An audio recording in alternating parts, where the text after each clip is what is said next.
Nos da muchísimo gusto compartir este tema con ustedes, un amor sin costo, pero les tengo una muy buena noticia a todos ustedes que nos están viendo tanto en YouTube, en las redes sociales, como ustedes aquí, Vida Nueva para el Mundo Querétaro, de que hoy tenemos ya 20,000 suscriptores solamente en Alan Alduz en YouTube de Querétaro. Le damos la honra y la gloria al Señor por eso.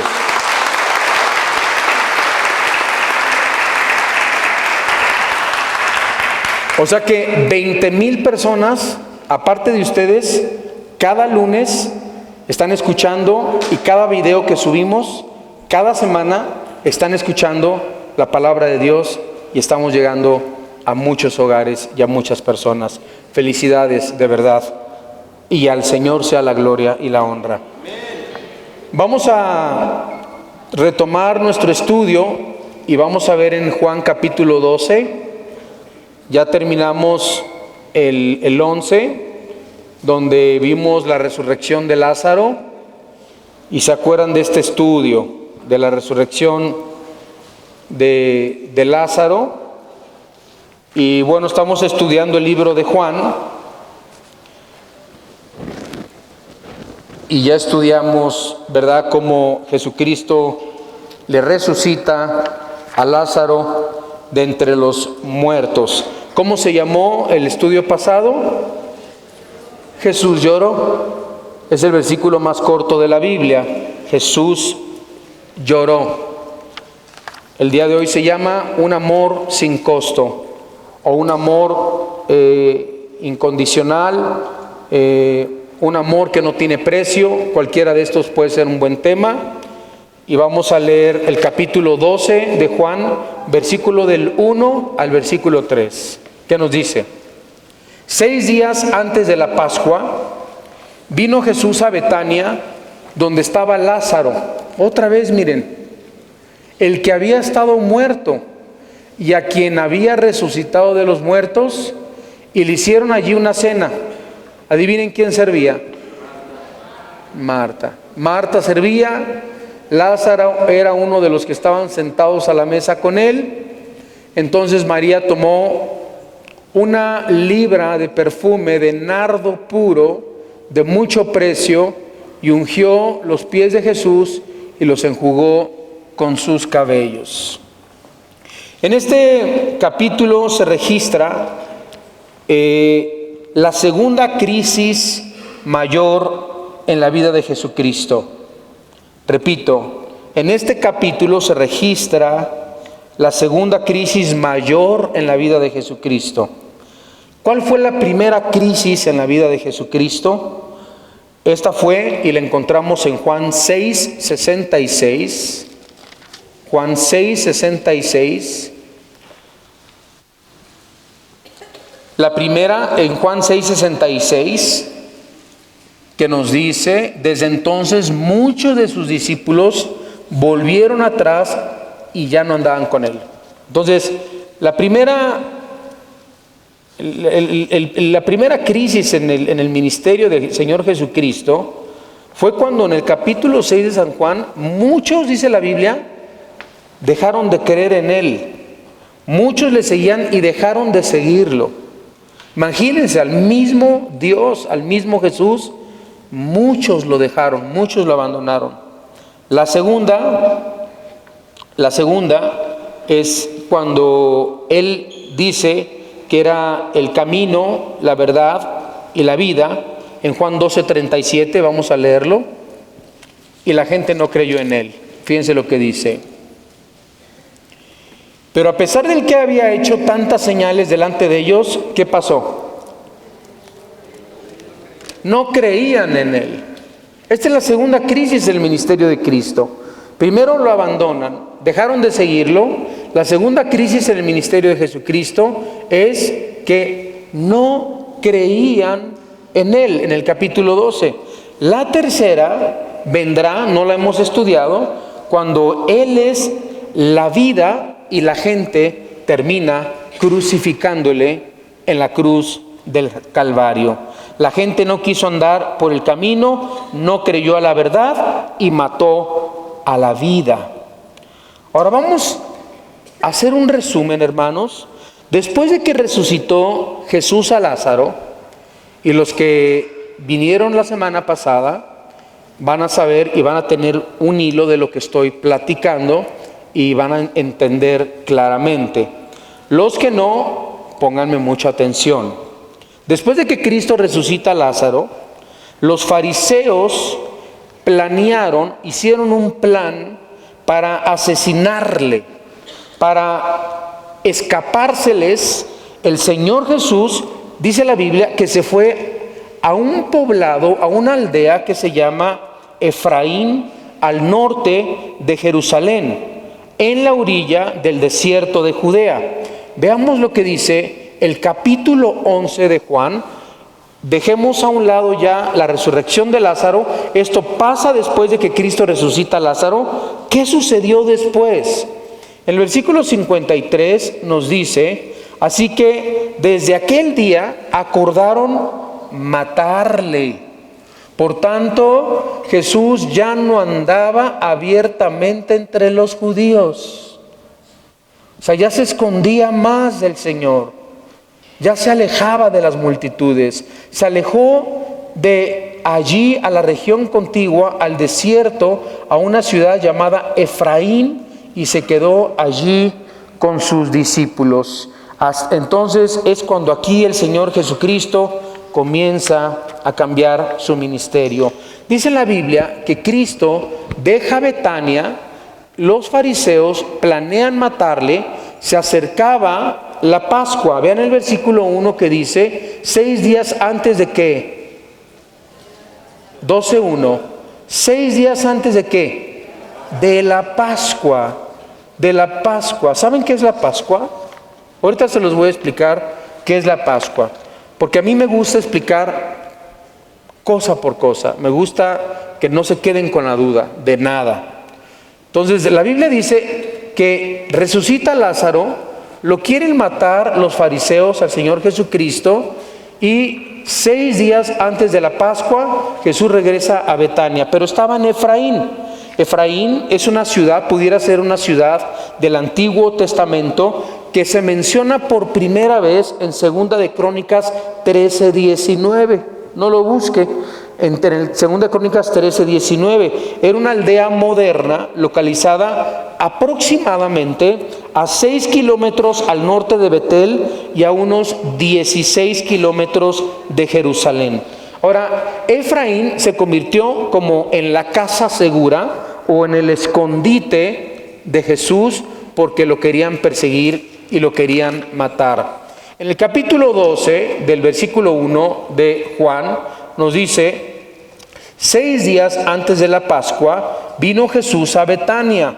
O sea, sale de Efraín, se acerca a Betania, que ya está un poquito, como unos 4 kilómetros de Jerusalén, donde estaba Lázaro, el que había estado muerto y a quien había resucitado de la cena, de los muertos, y le hicieron allí una cena, dice la Biblia. Entonces estamos repasando, lo querían matar al Señor Jesucristo. El Señor Jesucristo se retira y comienza un cambio y un giro total en su ministerio. Antes estaba con las multitudes, antes estaba con mucha gente, antes lo apretujaba la gente, antes se dejaba ver por toda la gente. Aquí comienza, a partir del capítulo 11 y 12, hermanos, Cristo alejarse. Número 1, cambia su ministerio público a un ministerio más privado. En lugar de buscar a las multitudes, se concentra Jesucristo en sus discípulos. Vean lo que dice el versículo 54 del capítulo 11 de Juan. Dice: por tanto Jesús ya no andaba ¿qué? Abiertamente entre los judíos, sino que se alejó de allí a la región contigua al desierto, a una ciudad llamada Efraín.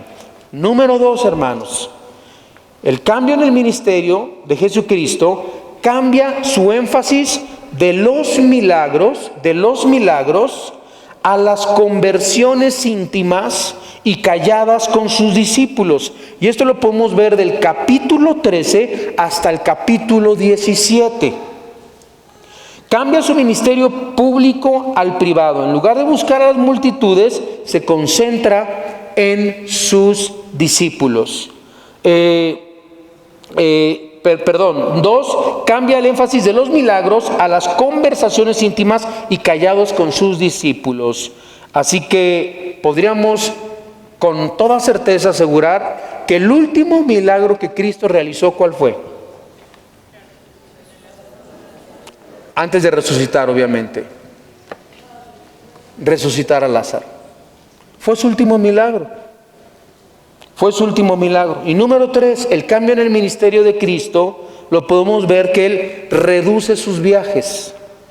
Regresando a Jerusalén, se queda allí. Vean lo que dice el capítulo 12, versículo 12. Al siguiente día, grandes multitudes que habían venido a la fiesta, al oír que Jesús venía a Jerusalén. Grandes multitudes que habían venido a la fiesta al oír que venía Jesús a Jerusalén. Reduce sus viajes, regresa a Jerusalén y se queda ahí. Es cuando lo reciben con palmeras y etcétera, etcétera.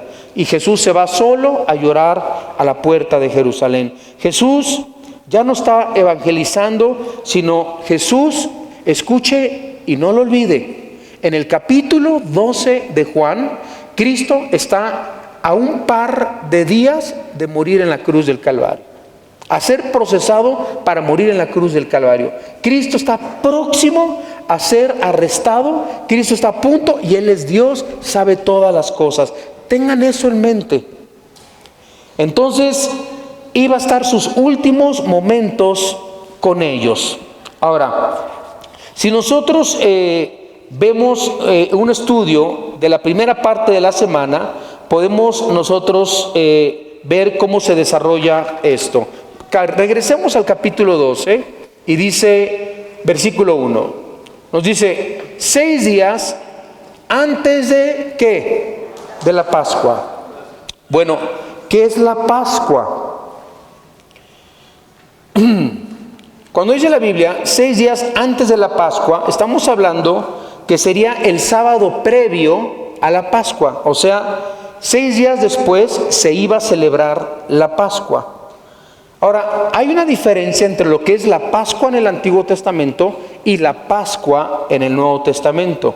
Para los judíos, para los hebreos, se conoce la Pascua y es, escuche, la fiesta más importante que celebran los hebreos hasta la actualidad. Se llama la fiesta del Pesaj. ¿Cómo se llama? La fiesta del Pesaj, con J al final. La palabra Pesaj significa pasar por alto. O sea, la palabra Pascua significa pasar por alto o encima, preservar y mostrar misericordia. Preservar y mostrar misericordia. Bueno, entonces para los judíos es una de las celebraciones más importantes, una de las festividades más importantes. Es una festividad solemne que celebra la libertad del pueblo hebreo de la esclavitud de Egipto. Vamos a leerlo, vamos a Éxodo capítulo 12 y vamos a entender qué es el Pesaj.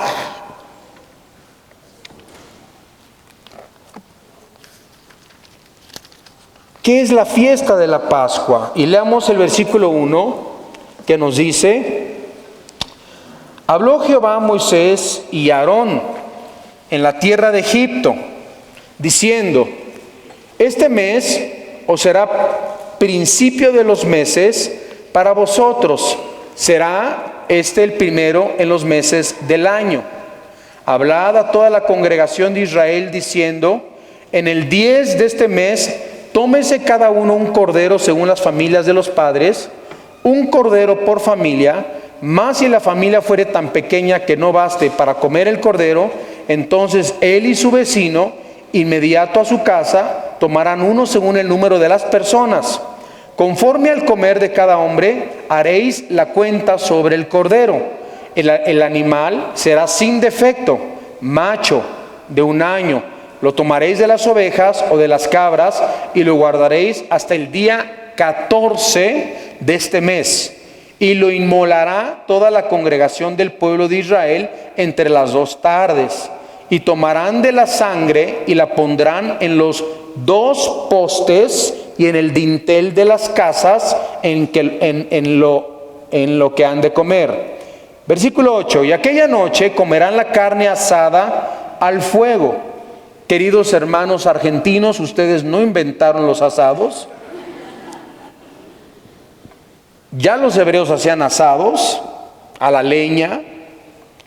Dice, y aquella noche comerán la carne asada al fuego y panes sin levadura, con hierbas amargas lo comerán. Ninguna cosa comeréis de él cruda, ni cocida en agua, sino asada al fuego, su cabeza con sus pies y sus entrañas. Versículo 10. Ninguna cosa dejaréis de él hasta la mañana, y lo que quedare hasta la mañana lo quemaréis en el fuego. Y lo comeréis así: ceñidos vuestros lomos, vuestros calzados, vuestros pies, y vuestro bordón en vuestra mano, y lo comeréis apresuradamente de la Pascua de Jehová. Pues yo pasaré aquella noche por la tierra de Egipto, y ¿qué? Heriré a todo primogénito en la tierra de Egipto, así de los hombres como de las bestias, y ejecutaré mis juicios en todos los dioses de Egipto, yo Jehová. Y la sangre os será por señal en las casas donde vosotros estéis, y veré la sangre y pasaré de vosotros, y no habrá en vosotros plaga de mortandad cuando hiera la tierra de Egipto. Versículo 14. Y este día os será en memoria. Escuchen, ese es el momento en que comienza el Pesaj. Y este día os será en memoria, y lo celebraréis como fiesta solemne para Jehová durante vuestras generaciones, por estatuto perpetuo lo celebraréis. Dios le ordena a los judíos y les dice: esta fiesta que se está conmemorando y que está empezando el día de hoy, cuando pase el ángel de la muerte con las plagas de Egipto, porque el faraón no dejaba y no soltaba a los hebreos después de tantas plagas, iba a pasar el ángel de la muerte. Nos dice la palabra de Dios, donde el ángel de la muerte, al ver que cuando ellos mataban un cordero de 1 año, no lo olvide, de 1 año, sin mancha, perfecto, ese cordero tenía que ser perfecto, y tenían que embarrar en los postes la sangre y en el dintel de la puerta. Y cuando el ángel de la muerte pasara por Egipto y viere la sangre del cordero protegía a todos los que estaban dentro de la casa. Pero cuando el ángel pasare y viere que no hubiere sangre en los postes ni en el dintel de las puertas, entonces el ángel de la muerte entraba y mataba al primero que había nacido de los primogénitos de toda la tierra de Egipto. La Pascua es una celebración de la obra amorosa de Dios por su pueblo, queridos hermanos. En ella Dios pasa por alto todas las imperfecciones y todos los pecados de los israelitas el día que Dios juzga a Egipto, y Dios pide que se sacrifique un cordero inocente. Un cordero inocente. ¿Ya está entendiendo hacia dónde va esto? No dijo Jesucristo, no dijo Juan el Bautista cuando vio a Cristo de lejos: he ahí el Cordero de Dios que quita el pecado del mundo. ¿No tenían que matar un cordero en el Antiguo Testamento para ser librados de la muerte y derramar la sangre de un cordero inocente, limpio y sin mancha? Y Cristo se le llama el Cordero de Dios que fue inmolado por los pecados del mundo. ¿No pudiera usted alabar al Señor por eso? ¡Qué bendición tan grande! Nada más que un animal no podía perdonar los pecados del pueblo, solamente podía cubrir los pecados. En el Antiguo Testamento Dios no perdonaba pecados, Dios cubría pecados. En el Nuevo Testamento es distinto. En el Nuevo Testamento, ¿saben cuál es para los cristianos la Pascua? ¿Quién me podría decir? ¿Qué es para los cristianos la Pascua?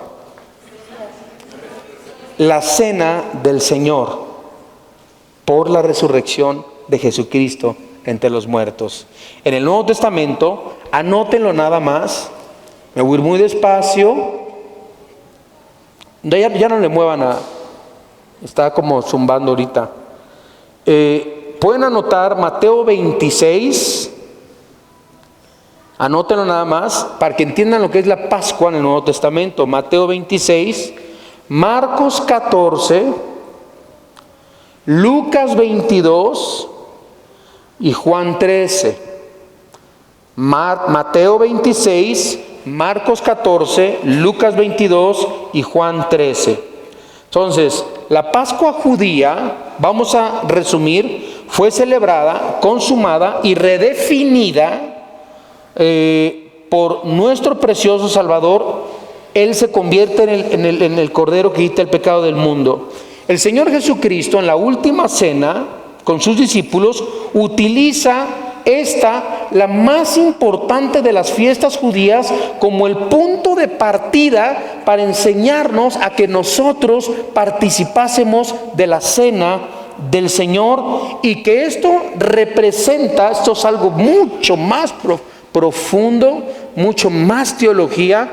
Representa un tema que podría dedicarle semanas, que se llama el nuevo pacto. El pacto de sangre. El pacto en el cual estamos viviendo actualmente.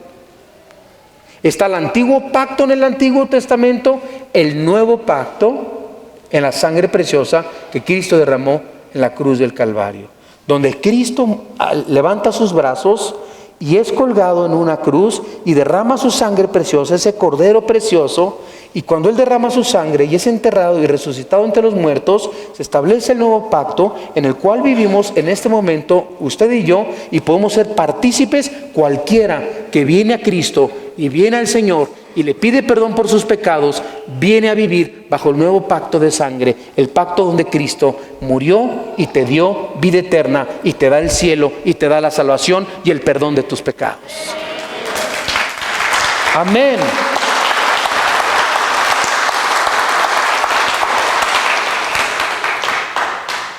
Cristo padeció en una cruz, es el cumplimiento perfecto de la promesa de Dios, y damos gracias no por el Cordero de Israel ahora que tomamos la cena del Señor de Egipto, sino por el Salvador, el Cordero de Dios, que con su cuerpo, el Señor Jesucristo, con su sangre, otorga una redención, dice la Biblia, a todo aquel que cree. El sacrificio de Cristo, el Cordero de Dios, quien derramó su sangre en la cruz y darnos libertad, redimirnos de la esclavitud, hermanos. Redimirnos de la esclavitud. Vemos el gozo de la tumba vacía a la realidad de Cristo resucitado y glorificado. Él ha resucitado. Él está a la diestra del Padre. Él vendrá otra vez y Él nos arrebatará en las nubes para que estemos en su presencia. Aleluya. Gloria al Señor. Dice entonces en Juan capítulo 12, ¿ya entendieron lo que es la Pascua? Espero que sí, si no, vuelve a escuchar el mensaje en Alan Aldous en YouTube esta semana. Fue muy resumido, pero tienen la idea. Entonces versículo 2, capítulo 12, 6 días antes de la Pascua, entonces estaba Jesús con sus discípulos partiendo el pan. Vino Jesús a Betania, donde estaba Lázaro, el que había muerto, y a quien había, dice la Biblia, resucitado de los muertos. Dice la Biblia que después de su viaje a Efraín, Jesús regresa a Betania. ¿Se acuerdan que unos versículos antes, en el capítulo 11, Jesús estaba cuidando en Efraín? Se regresa a Betania. Regresa a Betania, donde realizó el milagro de resucitar a Lázaro. Y dice la Biblia que Jesús regresa a Betania como el invitado de honor en casa de un amigo. Ahorita les voy a decir qué amigo era este. Y la Biblia nos dice que en esa casa por lo menos menciona 3 personajes. Nos menciona a Lázaro, a Marta y a María. Mientras él estaba relajado, acostado en su mesa, dice la Biblia que Marta le servía, y la Biblia dice que María se acerca con una libra de perfume de nardo puro y unge sus pies y los enjuga sus pies con sus cabellos. Ahora, el versículo 1 y en el versículo 2, vamos a ver el versículo 2, dice del capítulo 12, y le hicieron allí una cena. Marta servía, Lázaro era uno de los que estaban sentados a la mesa con él. Bueno, yo puedo ver aquí personas agradecidas con Cristo. La Biblia no nos dice aquí en Juan de quién era la casa, pero se los voy a revelar. ¿Saben de quién era la casa? Era la casa de Simón el leproso. Y esto lo podemos encontrar en Juan, en el libro de Juan, en el capítulo que estamos leyendo. Lo podemos encontrar en Marcos y lo podemos encontrar en el libro de Mateo. Con excepción de Lucas, no se menciona este suceso. Entonces estaban en casa. Esto lo enseña Marcos 14. Por cierto, el que esté tomando apunte, Marcos 14 nos enseña que estaban en casa de Simón el leproso. O sea, ya no tenía lepra, pero se le quedó el apodo, el leproso. Entonces, eran personas agradecidas. ¿Sí se acuerdan? O sea, ¿qué hizo Jesús por María? ¿Qué hizo Jesús por Lázaro? ¿Qué hizo Jesús por Marta? ¡Wow! O sea, los 3. ¿Qué hizo por el leproso? Entonces era pura gente agradecida. Yo me imagino una cena donde estaban bien contentos todos, estaban juntos, se amaban, había paz, había cariño, y todos le dieron un regalo a Jesús. Fíjense nada más. Simón le da un regalo a Jesús. ¿Qué le da? Su casa. Le prepara un banquete a Jesucristo. Luego tenemos, después de Simón, tenemos a Marta. ¿Qué da Marta?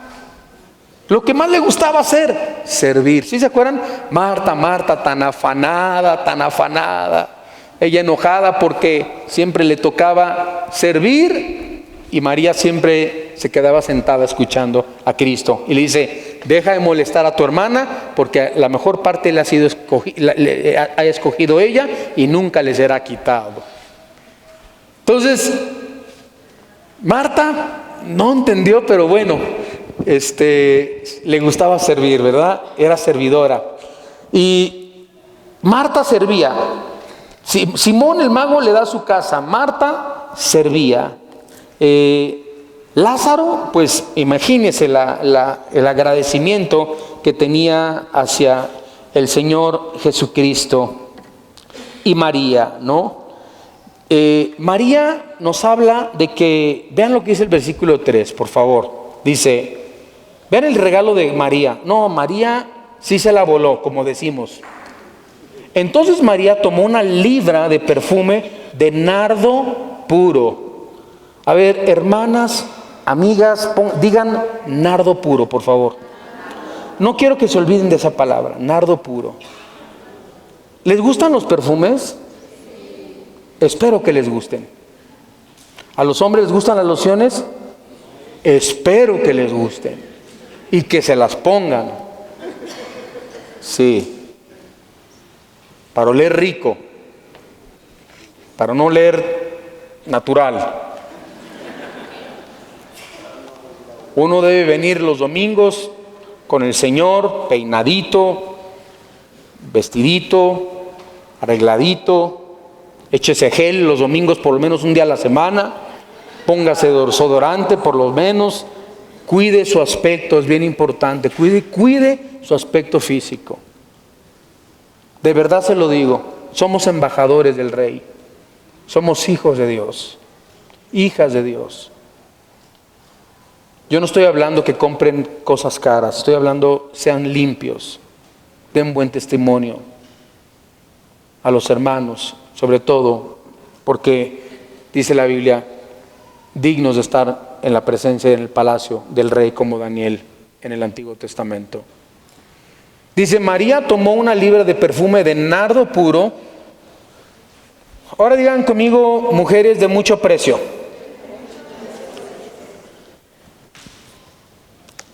Uno diría, no significa que porque sea muy caro sea bueno, en los perfumes sí. Como en los vinos, ¿no? Porque tienen un proceso, añejamiento, tienen un proceso donde pasan por algunas cosas que les voy a comentar ahorita. Pero dice, de mucho precio, y ungió los pies de Jesús y los enjugó con sus cabellos. Bueno, dice la Biblia, nos dice, por ejemplo, en Marcos y en otros libros de los evangelios, no dice una libra de nardo puro, dice un alabastro de perfume. ¿Sí lo han leído en otros pasajes? Que habla de un alabastro de perfume. Entonces, los alabastros, les voy a decir para qué servían. Esos eran unos recipientes que tenían forma de frasco con un cuellito estrecho que permitía sellarlos para que el perfume o la fragancia no se perdiera. La Biblia dice nardo puro. ¿Qué es el nardo puro?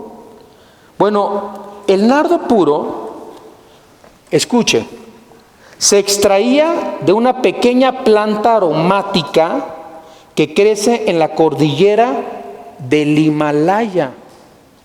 ¡Wow! Del Himalaya. Y se le denominaba nardo. También se le llamaba nardo índico o espicanardo. Espicanardo es el otro nombre del nardo puro.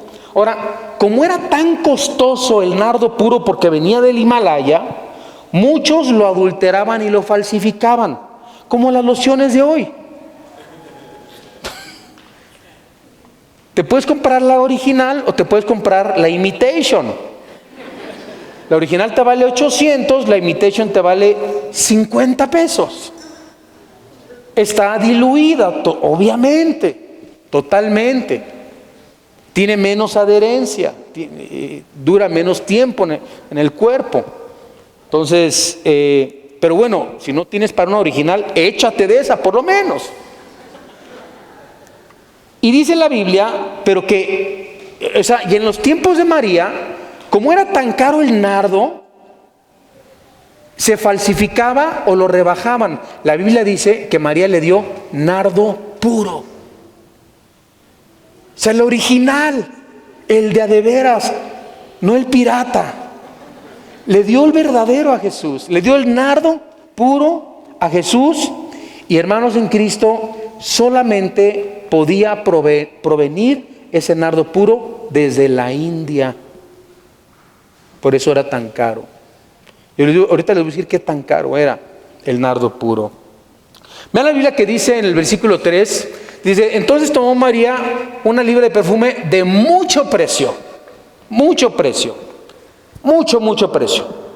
Dice la Biblia en los evangelios que costaba 300 denarios. ¿Saben cuántos eran 300 denarios? 300 denarios era lo que una persona de clase media ganaba durante un año. No el sueldo mínimo, la clase media. O sea, que era ahorrar todo lo que tú ganabas en un año sin gastártelo por un año, o el equivalente a lo que gana una persona por un año en tus ahorros. Todo eso le dio al Señor Jesucristo. Podríamos decir de muchos miles y miles de pesos costaba este perfume. Y dice la Biblia que era tan puro este nardo, dice la Biblia que la casa, vean el versículo, dice, se llenó del olor del perfume. Y esto explica por qué se llenó la casa de la fragancia de este aceite, un regalo costoso, muy costoso, sí, pero muy apropiado, porque María conocía a quién le estaba dando este regalo y tenía devoción y una expresión sincera a su Señor, y decía: para mi Cristo, para mi Señor, no hay precio, no hay regalo que pueda igualar lo que Él me ha dado a mí.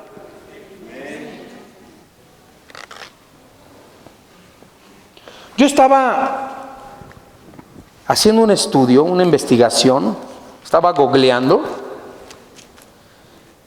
y ahora que puedes encontrar todo en Google, y estaba buscando cuáles eran los perfumes más caros del mundo, ¿no? Ahí les va. Hay un perfume que se llama Creed, que precisamente se llama Creed y abajo dice Himalaya. Qué curioso. Ese perfume, Creed, vale en el mercado en México 5,450 pesos. 5,450 pesos. Hay otro perfume que se llama el Clive Christian. Clive Christian.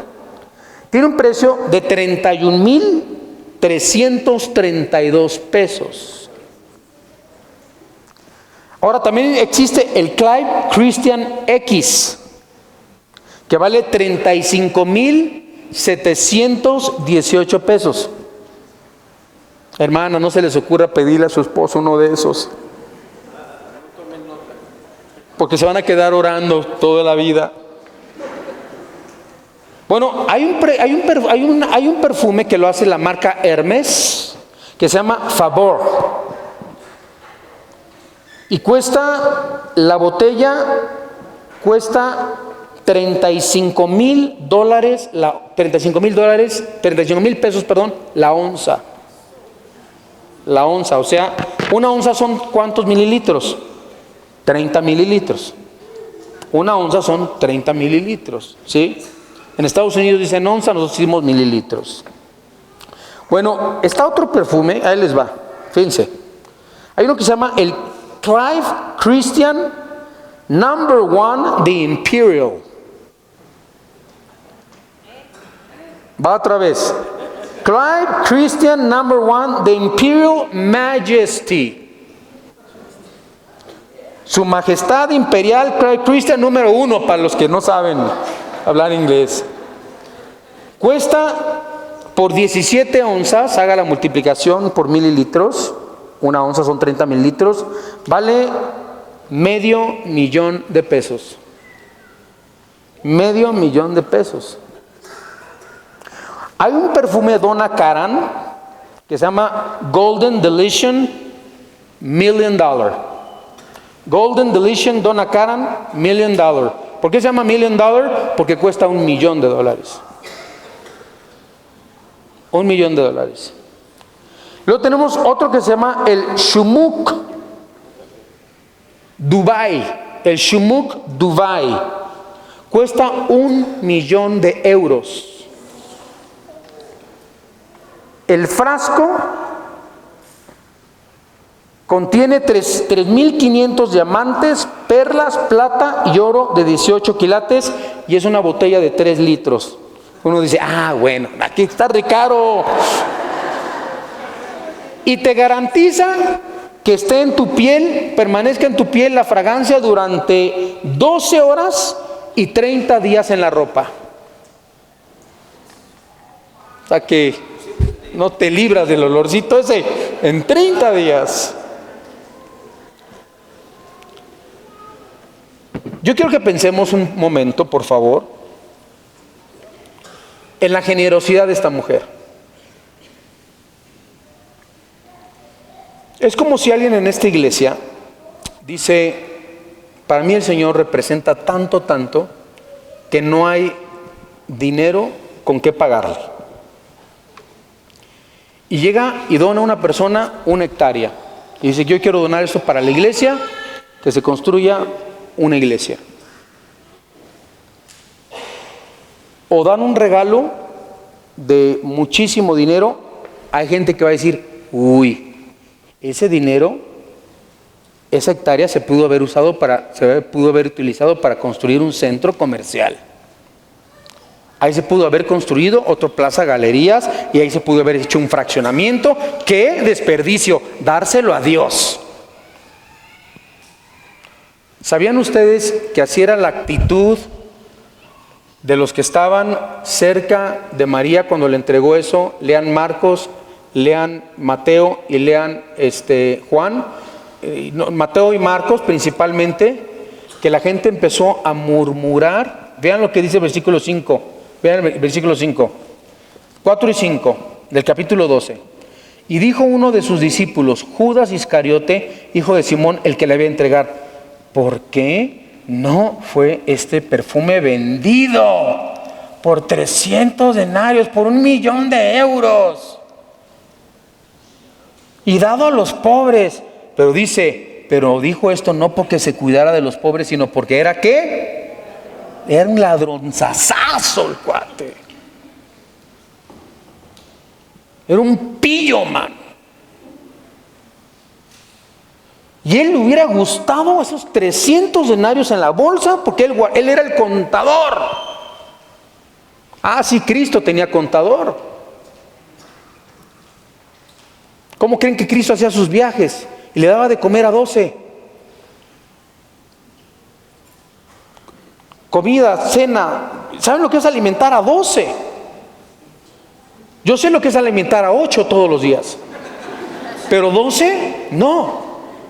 Desayuno, comida y cena. Cuesta. Entonces la gente le daba a Jesús, ¿qué? Donativos, dinero. A veces gallinas. A veces estaba Pedro colgando con 2 gallinas de las patas, borregos, lo que podían le daban a Cristo. Pero Cristo tenía un contador, porque Cristo le ingresaba dinero a su ministerio. Con eso mantenía a sus discípulos y hacía la obra que Dios le mandó a hacer aquí en la tierra. Y Judas era ladrón, era contador. Imagínate ser contador y ladrón. Contar las ofrendas de la iglesia y robártelas. Vean en la gravedad del pecado de este hombre. Le robaba al mismo Jesús. Es como robarte el dinero de la iglesia, de lo que ofrendan o de lo que se diezma. Es grave.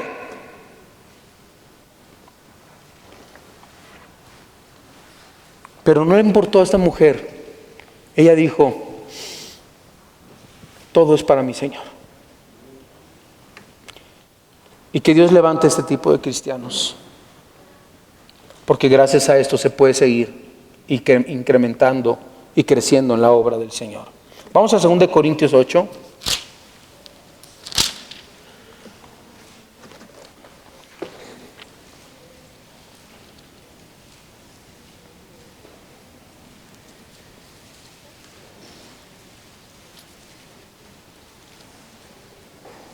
Segunda de Corintios 8, vamos a leer el versículo 1. Dice, asimismo, hermanos, os hacemos saber la gracia de Dios que se ha dado a las iglesias de Macedonia, que en grande prueba de tribulación, digan crisis, por favor. Digan crisis, por favor. Crisis, ok. Estaban en una crisis, que en grande crisis, la abundancia de su gozo y su profunda pobreza abundaron en ¿qué? En riqueza de su generosidad. Está hablando de dinero aquí, no está hablando de otra cosa más que de dinero. Pablo lo está diciendo. Dice, pues doy testimonio de que con agrado, o sea, no, yo voy a pasar el bote y que no sé. Pues con agrado, pues doy testimonio que con agrado han dado, dice, conforme a sus fuerzas, pero fíjense que dice, y aún más allá de sus fuerzas. Vamos a explicar esto. porque me recuerda a la mujer que le dio a Jesús. Vamos a hablar de otro grupo que le dio a los apóstoles, a los siervos de Dios, que dieron a la obra de Dios. La Biblia nos habla de la generosidad de las iglesias de Macedonia, en el versículo 1. Nos habla de Macedonia. Y dice la Biblia que Macedonia era una provincia romana que estaba al norte de Grecia, para que se ubiquen. Era una provincia romana que estaba al norte de Grecia. Y dice la Biblia que ellos estaban motivados por la gracia de Dios. O sea, una persona que conoce la gracia de Dios es motivada a dar. Pablo no los condena, sino Pablo alaba a Dios. Dice, no, Pablo no escribe, no, hermanos, son muy pobres, ¿cómo creen? No den. Hay crisis. Está subiendo el dólar, la gasolina, ahorren. No, Pablo les da las gracias por lo que ellos hicieron y por lo que Dios, por lo que Dios hizo a través de ellos. Ahora, en el versículo 2 nos dice que en grande prueba de tribulación, la abundancia de su gozo. Es que yo escucho mucho hermanos que dicen, ay hermano, es que la crisis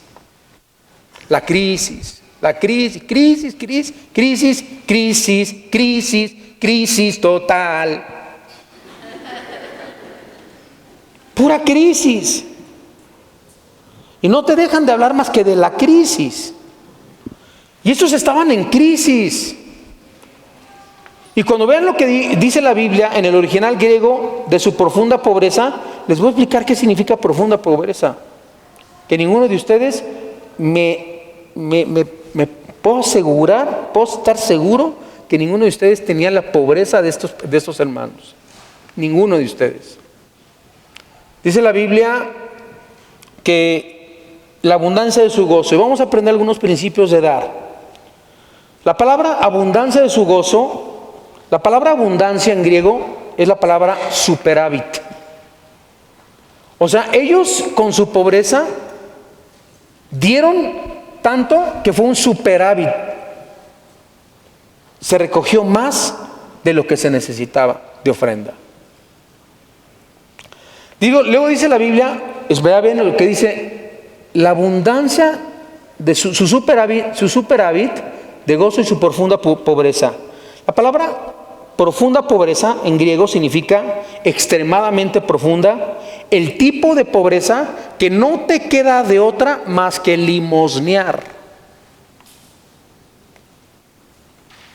Estar literalmente en un semáforo limpiando ventanas, vendiendo chicles, estar pidiendo dinero en la calle.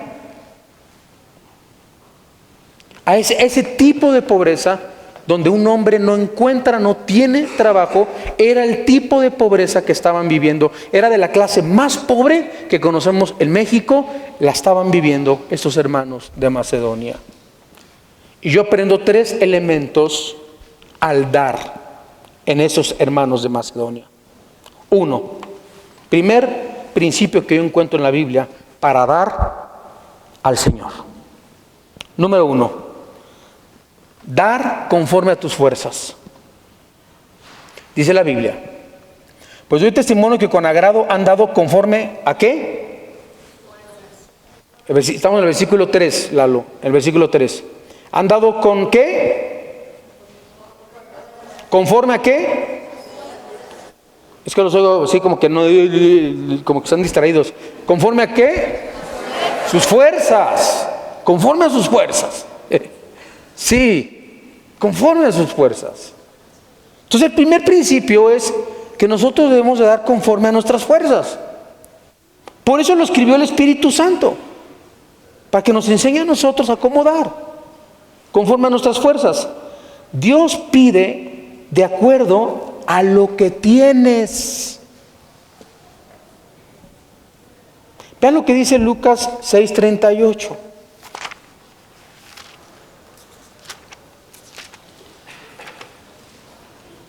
Lucas 6:38. Dice, dad y se os dará. Medida buena, apretada, remecida y rebosando, darán en vuestro regazo, porque con la misma medida con que medís, os volverán a medir.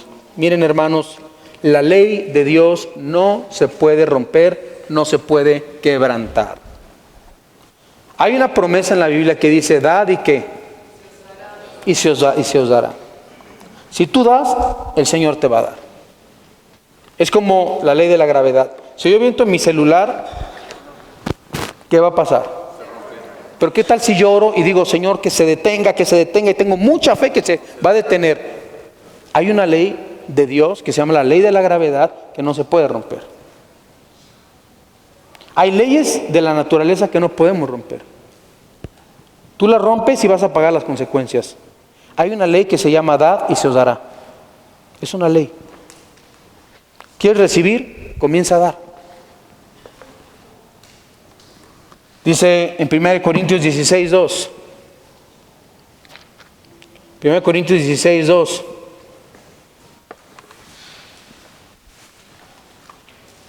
Donde dice la Biblia que demos el domingo, cada primer día de la semana, cada uno de vosotros ponga aparte algo según qué, según haya prosperado.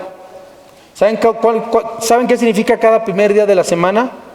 Los domingos. Para los que dicen, es que nos tenemos que congregar el sábado, el Shabbat. Lele, se congregaban en domingo. Cristo resucitó en domingo, señores. Ya no estamos bajo la ley. Cada primer, es que cada ratito le dije que dice la Biblia que el Shabbat. Cristo es nuestro Shabbat. ¿Saben qué significa Shabbat?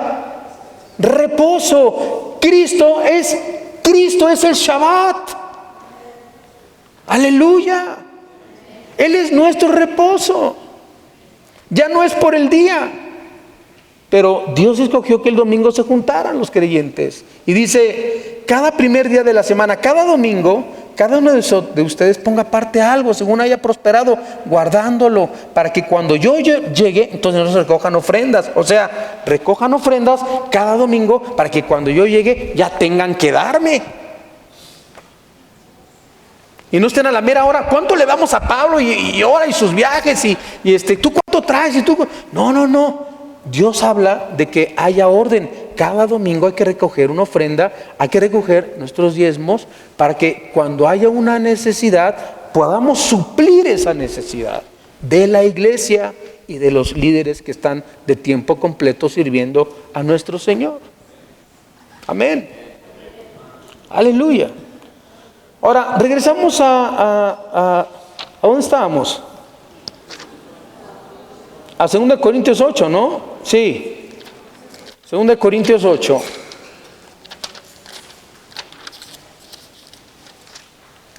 Primer principio. ¿Conforme a qué? Segundo principio. Anótelo. Para dar. Más allá de tus fuerzas. Vean lo que dice el versículo 3. Pues doy testimonio que con agrado han dado conforme a sus fuerzas. ¿Y qué dice? Y aún más allá de sus fuerzas. ¿Qué significa esto? Más allá de tus fuerzas. ¿Saben qué significa esto en griego? Dar con sacrificio. Dar con sacrificio. De acuerdo con lo que tienes y con sacrificio de acuerdo a la palabra de Dios. Veamos lo que dice Mateo 6:25, por favor. Mateo 6:25.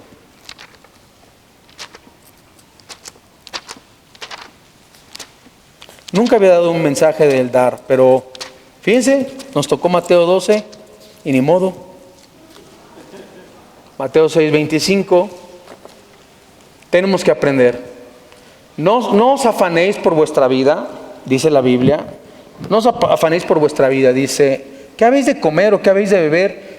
Ni por vuestro cuerpo, ¿qué habéis de vestir? ¿No es la vida más que el alimento y el cuerpo más que el vestido? mirad las aves del cielo, que no siembran ni ciegan, ni recogen en graneros, y vuestro Padre Celestial las alimenta. ¿No valéis vosotros mucho más que ellas? ¿Valen ustedes más que las aves? Sí. ¿Usted ha visto un pájaro algún día preocupado que suba el kilo de lombriz? No. Ellos están tranquilos, saben que va a haber lombrices. ¿Por qué te afanas? Un hijo de Dios no mendiga el pan. Dios no deja a sus hijos desamparados. Lo promete la Biblia en el libro de los Salmos.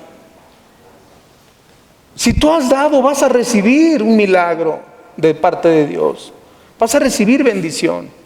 ¿Tienes que trabajar? Sí, tienes que trabajar. ¿Tienes que echarle ganas? Sí, tienes que echarle ganas. Tienes que esforzarte y ser valiente. La Biblia dice, ¿y quién de vosotros, por más que se afane, podrá añadir a su estatura un codo?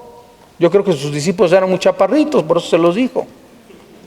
Y por el vestido, ¿por qué os afanáis? Considerad los lirios del campo, cómo crecen, no trabajan ni hilan. Pero os digo que ni aun Salomón, con toda su gloria, se vistió como uno de ellos. Y si la hierba del campo que hoy es y mañana se echa en el horno, Dios la viste así, ¿no hará mucho más a vosotros, hombres de poca fe?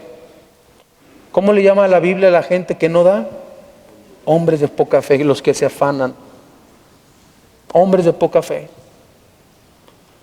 No os afanéis pues diciendo qué comeremos o qué beberemos o qué vestiremos, porque los inconversos, los gentiles buscan todas estas cosas, pero vuestro Padre Celestial sabe. Diga conmigo por favor, sabe. No lo olvide por favor. Vuestro Padre Celestial sabe que tenéis necesidad de todas estas cosas. Él sabe. ¿No te llena de paz eso? Y termina diciendo, buscad primeramente el reino de Dios y su justicia, y todo esto le será añadido. Esta es la matemática del reino, la matemática de la Biblia, la matemática de Dios. Y estas matemáticas sí funcionan, tanto como el 2 más 2 es 4.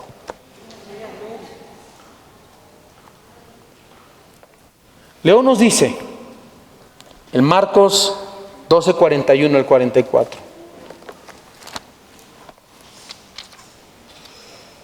Marcos 12:41 al 44. Estando Jesús sentado delante del arca de la ofrenda, miraba cómo el pueblo echaba dinero en el arca y muchos ricos echaban mucho. Fíjense, muchos ricos echaban ¿qué? Mucho. Y vino una viuda pobre y echó 2 blancas, o sea, un cuadrante. Y conocen la historia. Jesús, llamando a sus discípulos, dijo, esta viuda echó más que todos los que han echado en el arca, porque todos echaron de lo que les sobra. Qué triste que tú seas un cristiano que le das lo que te sobra, o lo que caiga, lo que tengas en la bolsa, eso se lo doy al Señor. O sea, no te preparaste el domingo y dijiste, voy a apartar mi diezmo, mi ofrenda para ti, Señor. Echaron lo que les sobra, pero esta de su pobreza, escuche, echó ¿qué? Todo lo que tenía, todo su sustento. Eso es más allá de sus fuerzas. Wow. Finalmente, bueno, vamos a ver Filipenses.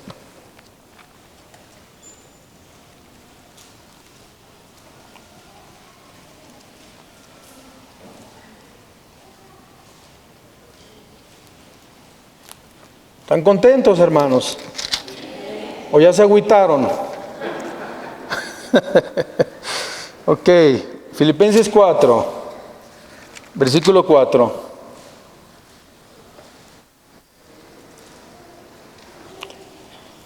A ver, déjame ver si tengo bien mi cita. 4:19. Ok, sí, versículo 19, 4:19. Filipenses 4:19.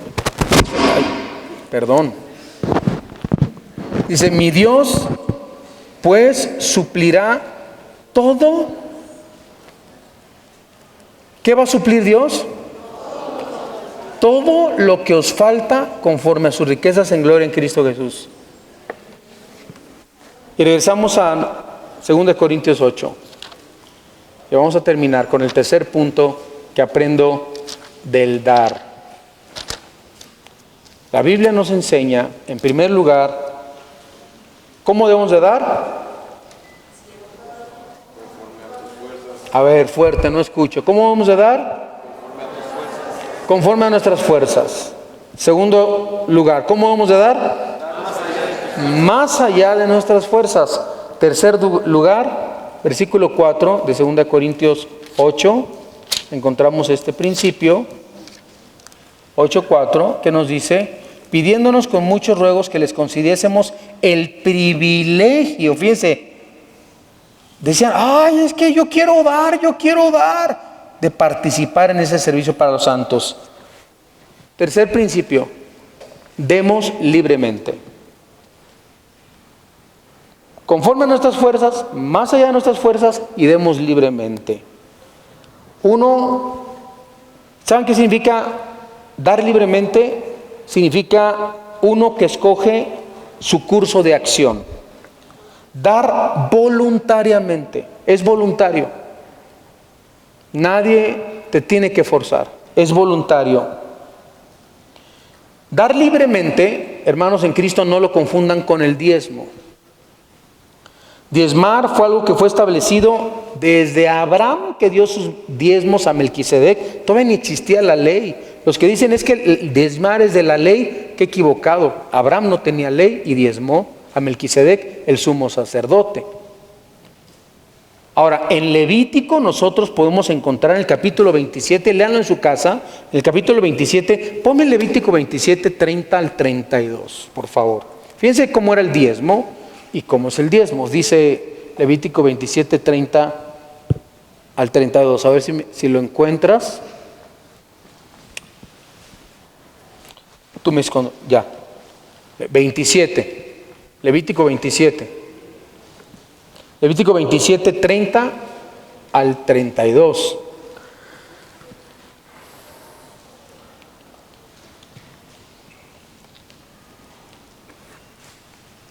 ¿Listo? Ok. Vean lo que dice.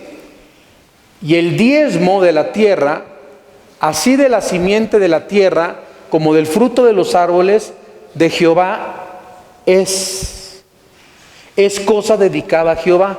Siguiente. Y si alguno quisiera rescatar algo del diezmo, o sea,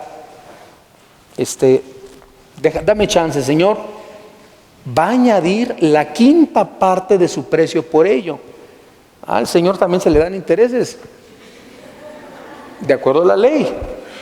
Versículo 32. Y todo diezmo de vacas o de ovejas y de todo lo que pasa bajo la vara, el diezmo, dice la Biblia, será consagrado a Jehová. ¿Ok? Ahora, esto es paralelo, porque si nosotros leemos Mateo 22, 21, Cristo no abolió el diezmo en el Nuevo Testamento y nos dice, dad a César lo que es de César, y que dad a Dios lo que es de Dios. Paguen sus impuestos y todo, pero a Dios no lo dejen fuera de la jugada. No lo dejen fuera del algoritmo, por favor. No se olviden, den al César lo que es de César, sus impuestos, y dad a Dios lo que es de Dios. ¿Qué era lo que es de Dios? Lo que leímos en Levítico 27, lo que es el pueblo de Dios. Así que dice la Biblia que nos sometamos a las instituciones, porque por Dios han sido establecidas. Y quiero terminar mi estudio regresando a Juan 12. Y si me acompañas, Alberto, por favor. Juan 12. Oh, qué grande prueba de amor incondicional, un amor sin costo podemos tener por nuestro Señor. María dio lo más caro que tenía al Señor Jesucristo, porque lo amaba en gran manera. entre más amemos al Señor, escuchen bien, más generosos nos volvemos. Más generosos nos volvemos, no solamente con la iglesia, con la gente, con los que necesitan, con los necesitados. María se entregó totalmente. Y podemos aprender 3 cosas del amor sin costo, del amor incondicional. 1, entrega total. Número 2, humildad. La humildad. Ungir la cabeza de alguien era señal de honor. Pero María no ungió la cabeza de Jesús. ¿Qué ungió María? Sus pies. Sus pies. Ahora, no la confundan. Hay 2 Marías en la Biblia, puede haber hasta más. Pero que yo he leído, hay 2. No es la misma de Lucas, la que ungió también y se soltó el pelo y ungió sus pies, porque muchos la confunden y que es que la misma, era María Magdalena, y esta era María, la hermana de Lázaro y de Marta. Ojo, porque se confunden muchos. Esta es la que preparó a Jesús para su sacrificio. Esta mujer, María, la hermana de Marta y de Lázaro. La otra María, la de Lucas, es otra. Es al principio del ministerio de Jesús. Y ni siquiera dice que era Magdalena, nada más dice que era María. Por eso yo no sé si es Magdalena. Pero dice que era María. Pues pudiera ser, también se le llama María la pecadora, la prostituta. Pero bueno, esta no era la prostituta, no era la Magdalena, era la hermana de Marta y de Lázaro. Entonces, María realiza un acto increíble de adoración y amor, sin importar lo que dijeran los que estaban ahí presentes. Las mujeres judías respetaban mucho el tener el pelo agarrado, tomado, y ella suelta su pelo y enjuga los pies de Jesucristo. Y quiero enseñarle algo que dice Gálatas 1:10, bien importante. La persona que quiera humillarse delante de Dios, nunca le va a importar lo que digan los demás. Nunca. Con que tú sepas qué piensa Dios de ti, es suficiente. No te preocupes del qué dirán. ¿Qué dirá la gente? ¿Busco el favor de los hombres o el de Dios? Regrésate. ¿O trato de agradar a los hombres? Pues si todavía agradara a los hombres, no sería siervo de Cristo. Y la tercera cosa que aprendemos del amor, su falta de consideración de sí mismo. El hecho de que la mujer soltara a su pueblo era una falta grave para las mujeres de Palestina. Pues desde el día de su casamiento se lo recogían y jamás se lo volvían a soltar el pelo. Pero María no pensó en el protocolo, porque el amor de María, su amor por Jesús trascendía las normas y códigos sociales de su época. El verdadero amor no se considera a sí mismo, sino a la persona amada. Cristo murió desnudo en la cruz por todos nosotros, sin importar lo que veía en nuestros corazones. Cristo se convirtió en nuestra Pascua, en nuestro sacrificio. Regresémosle al Señor lo que podemos de lo que tenemos, en señal de nuestro agradecimiento y de nuestro amor por el Señor. Oremos, hermanos.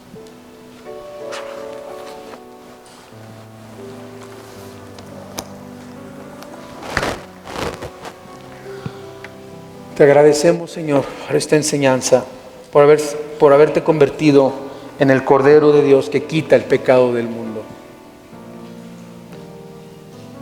Qué gran enseñanza. En nuestra Pascua, en el Cordero inmolado, que nos perdona, que nos limpia de todo pecado y de toda maldad. Qué gran amor, Señor, tenía esta mujer por ti,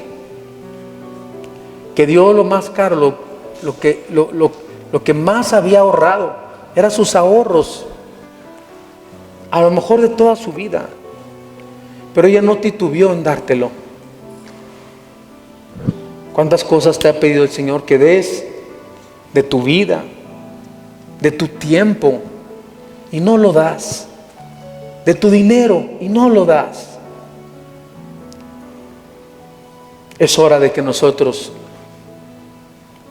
seamos agradecidos con Dios y mostremos nuestro agradecimiento con sacrificio, con fuerza, más allá de nuestras fuerzas, como dice la palabra, libremente, no con tristeza, no con necesidad.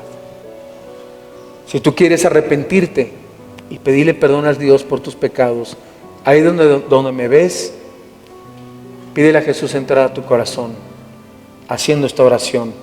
Todos los que están sentados, si quieren recibir a Cristo, hagan esta oración y díganle: Dios y Padre, te pido perdón por mis pecados, me arrepiento de mis pecados, te abro las puertas de mi corazón, te pido que entres en mi vida como mi único Señor y mi único Salvador. Yo creo en ti, que moriste en una cruz y resucitaste. Así, con sus ojos cerrados, ¿alguien hizo esta oración? Levante su mano. ¿Alguien hizo esta oración? Gracias. ¿Alguien más la hizo? ¿Alguien más hizo esta oración? Le damos gracias a Dios por su hermosa y por su bendita palabra. Sea el nombre del Señor exaltado por los siglos de los siglos. Amén. Aleluya.